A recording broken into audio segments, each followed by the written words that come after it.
ये फटाफट नमस्कार। आपका स्वागत है हमारे YouTube channel study more by Saurabh में। और मैं हूं आपके साथ आपका अपना दोस्त सौरभ ओझा। दोस्तों, अगर आप एक यूपी पॉलिटेक्निक के स्टूडेंट हैं या फिर आप सेकंड सेमेस्टर में हैं तो आपके लिए हमारा चैनल और ये वीडियो बहुत ही मोस्ट इंपॉर्टेंट होने वाला है, क्योंकि इस वीडियो में हम आपसे बात करने वाले हैं अप्लाइड मैकेनिक्स के चैप्टर सेंटर ऑफ ग्रेविटी के अबाउट। मतलब इस वीडियो में हम आपसे बात करेंगे सीजी के अबाउट। तो दोस्तों, फटाफट अगर आप चैनल पर नए हैं तो प्लीज़ चैनल को फटाक से सब्सक्राइब कर लीजिए। और चैनल पर अगर पहले से हमारे जुड़े हुए हैं तो अपने दोस्तों में, अपने कम से कम 5 दोस्तों में हमारे इस वीडियो को जरूर शेयर करिए। हमारे व्हाट्सएप ग्रुप में ज्वाइन होने के लिए नीचे डिस्क्रिप्शन में दी गई लिंक के माध्यम से आप हमारे व्हाट्सएप ग्रुप में ज्वाइन हो सकते हैं, जहां पर आपके क्वेश्चन होंगे और हमारी पूरी टीम के आंसर होंगे। आपको अप्लाइड मैकेनिक्स की मोर क्लासें, मतलब और अधिक क्लासें, जितनी क्लासें हमने अपलोड्स की हैं वो देखने के लिए नीचे आप जाइए। वहां से आपको प्लेलिस्ट की आपको मिल जाएगी लिंक, वहां से आप देख सकते हैं। मैथ की क्लासें भी हमारे चैनल पे चल रही हैं। तो दोस्तों, आइए स्टार्ट करते हैं चैप्टर सेंटर ऑफ ग्रेविटी आज के इस वीडियो में।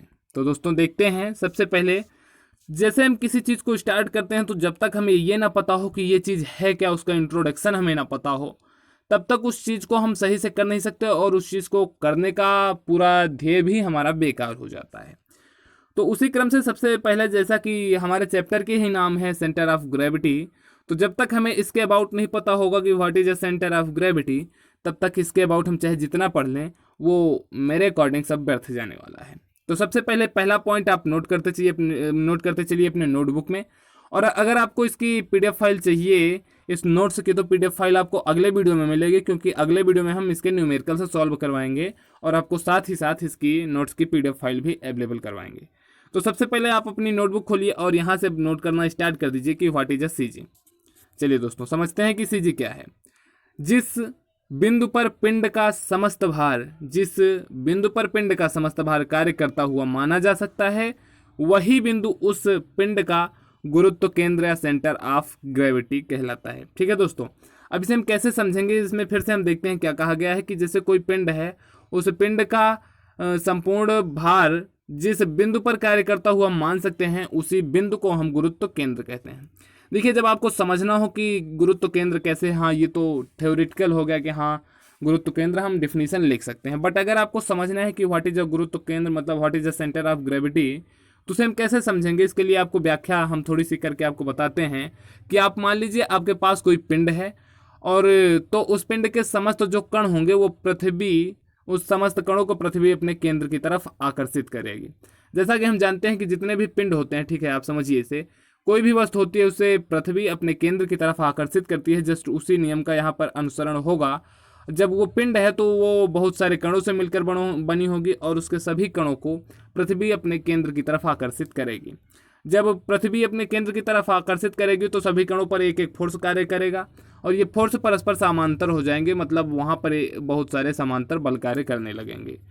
तो समांतर बलों का परिणामी पिंड के जिस बिंदु पर कार्य करेगा, वही बिंदु आपका सेंटर ऑफ ग्रेविटी कहलाएगा। ठीक है, कुछ समझ में आया? अगर नहीं समझ में आया तो आगे समझिए। देखिए, हम पूरा एकदम विस्तार से इसलिए आपको बता रहे हैं क्योंकि आपको केवल समझना नहीं है, केवल रटना नहीं है, आपको समझना है, क्योंकि आप एक इंजीनियरिंग के छात्र हैं। और इंजीनियरिंग के छात्र की इंजीनियरिंग जो होती है वो थ्योरी पे नहीं, वो प्रैक्टिकल पर डिपेंड करती है। तो यहाँ पर आप देखिए, मान लीजिए आपके पास ये कोई पिंड था जिसमें आपको ये बूंदी बूंदी दिख रही होंगी। हम मान लेते हैं उसके बहुत सारे कण हैं, और ये जो लाइन आपको नीचे की तरफ ऐसे ऐसे दिख रही हैं, इसे हम मान लेते हैं उस पर लग रहे बल हैं, जो कि पृथ्वी अपने केंद्र की तरफ लगा रही है। अब हम मान लेते हैं इस पिंड का जो परिणामी होगा, इस पे जो समस्त ये बल लग रहे हैं समांतर दिशा में, इसका परिणामी हम मान लेते हैं दूसरे फिगर में ये हो जाएगा। जब इसका परिणामी ये हो जाएगा तो ये जिस बिंदु पर कार्य करेगा वही इस संपूर्ण पिंड का क्या कहलाएगा, सेंटर ऑफ ग्रेविटी। जैसा कि इस फिगर में आपको दिख रहा होगा, इस फिगर का सेंटर ऑफ ग्रेविटी यहाँ है, क्योंकि इसका संपूर्ण भार इसी बिंदु पर कार्य कर रहा है। तो इस तरह से आप सेंटर ऑफ ग्रेविटी को समझा सकते हैं। फिर एक सेंटर ऑफ ग्रेविटी के बारे में एक और महत्वपूर्ण बात बता दें कि आपको, कि सेंटर ऑफ ग्रेविटी जो होती है, मतलब सीजी आपका, या जिसे आप गुरुत्व केंद्र बोल सकते हैं, एक स्थिर बिंदु होता है, यह स्थिर रहता है। ये स्थिर, अब इसका आप टॉपिक समझिए कि स्थिर कैसे है। जैसे मान लीजिए कोई पिंड इस तरह से रखा है, ये सिरा इसका ए है और ये सिरा इसका बी है, ठीक है। तो इसका जो गुरुत्व केंद्र होगा वो इसी पॉइंट पर होगा, ये पॉइंट पर। अगर हम क्या करें, अगर हम इसी पिंड को ऐसे खड़ा कर दें, मतलब ऊर्ध्वाधर स्थिति में कर दें, जहाँ पर ए ऊपर वाला हो जाए और बी नीचे वाला हो जाए, तब भी यहाँ पर जो इसका CG होगा जस्ट वही पॉइंट भी यहाँ पर इसका CG होगा, मतलब जो गुरुत्व केंद्र होता है वो आपका स्थिर बिंदु होता है। इस चैप्टर में एक और मोस्ट इंपॉर्टेंट फिर पॉइंट आता है आपका परिकेंद्र, जिसको कि आप सेंट्राइड बोलते हैं, परिकेंद्र। ठीक है, अब परिकेंद्र की जब बात आती है तो ये समझ में आ जाता है कि परिकेंद्र मतलब परि का मतलब होता है चारों तरफ, केंद्र का मतलब बीच में, जो चारों तरफ के बीच में आए वही आपका हो जाएगा परिकेंद्र। ये तो हम आपको ऐसे ही बता रहे हैं, मगर आपको देखिए कि लिखना क्या होता है, जैसे आपका एग्जाम में आ जाए कि परिकेंद्र क्या है।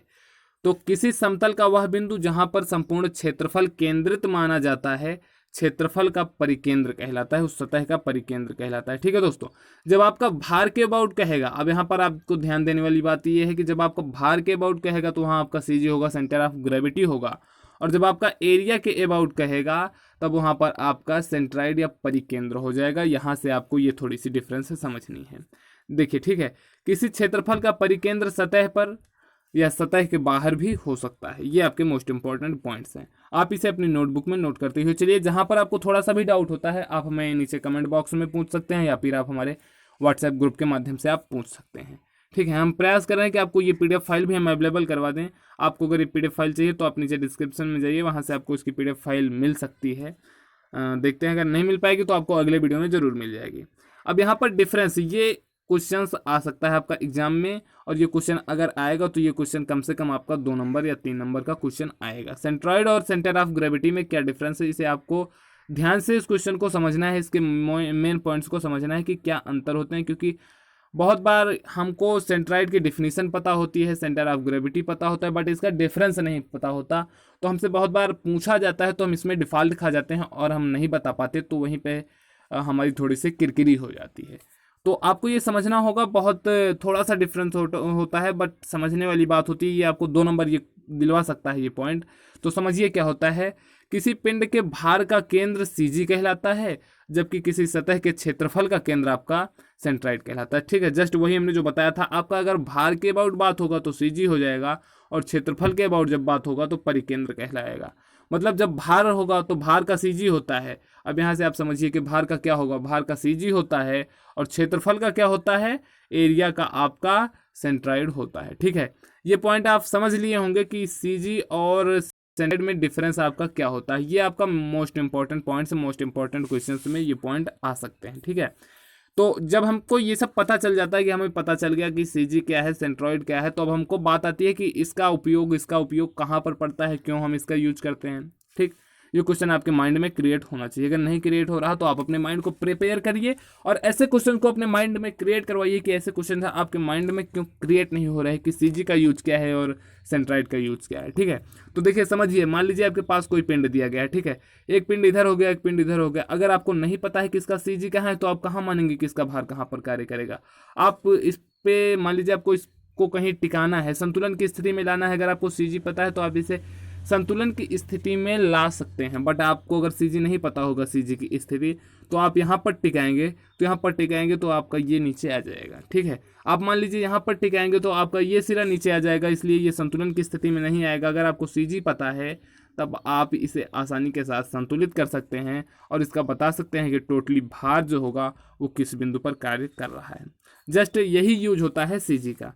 अब जब हमें पता चल गया कि CG क्या है, CG के यूज क्या है, सेंट्राइड क्या है, तो अब हमें ये बात आती है कि मान लीजिए आपको कोई पिंड दिया गया है, उसकी लेंथ दी गई है, उसकी चौड़ाई आपको दी गई है, तो आप उसका CG निकालेंगे कैसे, है ना। ये डाउट आता है कि मान लीजिए भार के अबाउट हो गया तब तो ठीक है, जब आपका द्रव्यमान दिया होगा तब आप किस फार्मूले का यूज करेंगे, कैसे CG निकालेंगे। ये सब क्वेश्चंस आपके माइंड में बनने चाहिए, लगातार बनने चाहिए। अगर नहीं बन रहा तो आप अपने माइंड को अपडेट करिए, जैसे मोबाइल अपडेट किया जाता है ना, जस्ट उसी प्रकार आपको अपना माइंड भी अपडेट करना है, क्योंकि आपके माइंड में ऐसे क्वेश्चंस बनने चाहिए, तभी आप एक सक्षम और एक कुशल इंजीनियर बन सकते हैं। ठीक है दोस्तों, वीडियो को हमारा पूरा आप लास्ट तक देखिए, क्योंकि आपको हर एक पॉइंट पे एक महत्वपूर्ण बात मिलेगी, और वो महत्वपूर्ण बात ऐसी होगी कि अगर आप उसे फॉलो करेंगे तो आपकी ज़िंदगी बदल सकती है।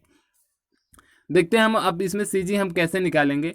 ऐसे पिंड जिसमें कि मोटाई होती है। ठीक है, कुछ पिंड ऐसे होते हैं, मान लीजिए आपका ये कोई पिंड हो गया, ठीक है, ये अब इसमें आपको इसका CG अगर निकालने को कहा जाए तो इसकी मोटाई मान लीजिए, ये मोटाई भी कुछ होगी, इसकी चौड़ाई भी कुछ होगी और इसकी ऊंचाई भी कुछ होगी।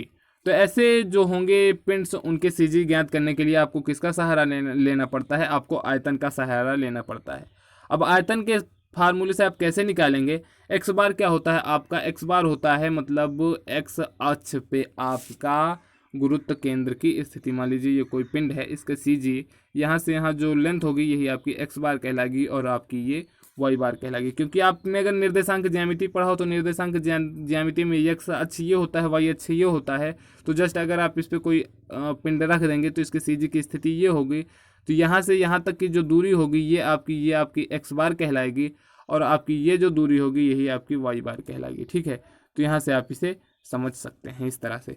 तो आपका एक्स बार का फार्मूला क्या होता है, एक्स बार का फार्मूला होता है सिग्मा वी आई एक्स आई अपान टोटल योग ऑफ बी। मतलब आपको जैसे उसके विभिन्न पार्ट्स दिए गए हों तब आपको उसका गुरुत्व केंद्र ज्ञात करना है, तब आप इस फार्मूले से ज्ञात कर सकते हैं। जहाँ पर आपका क्या होता है, ये सिग्मा आपका जो अपान में आप देख रहे हैं ना, ये सिग्मा वी ये टोटल उसके वॉल्यूम का योग होता है और ये ऊपर वाला क्या होता है, ये बार बार उसका गुणा करने पर होता है। आपने सांख्यिकी में ऐसे क्वेश्चंस को सॉल्व किया होगा, इससे हम आपको थोड़ी सी भी टेंशन नहीं लेनी।